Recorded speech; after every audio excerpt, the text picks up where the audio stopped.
moja Hrvatska se proglasila zemljom slobodnom od GMO-a, no uz ovaj zakon to više neće moći ostati.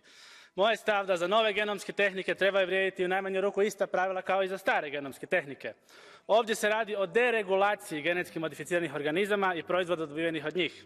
Izglasavanjem ovog zakona otpočinje još jedan novi masovni eksperiment nad stanovništvom, građanima i potrošačima, ali i cijelom prirodom i biosferom, koja će biti nepopravljivo kontaminirana genetski modificiranim materijalom.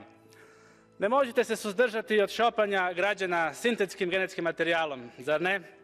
Konvencionalna poljoprivreda i GMO, NGT poljoprivreda, to će sve sada biti isto, što je neprihvatljivo. Nikakvog označavanja ovakvih proizvoda neće biti.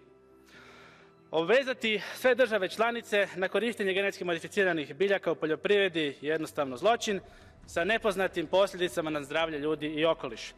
Protiv sam da se poljoprivrednici vežu uz velike proizvođače sjemenskog materijala. Naime, ako imate polje posađeno nastalom sortom ili tradicionalnim tehnikama, prirodnima, ko kaže da vas neće moći tužiti onaj koji je patentirao istu takvu genetiku uz objašnjenje da je to i on mogao isto to proizvesti pa je to njegovo.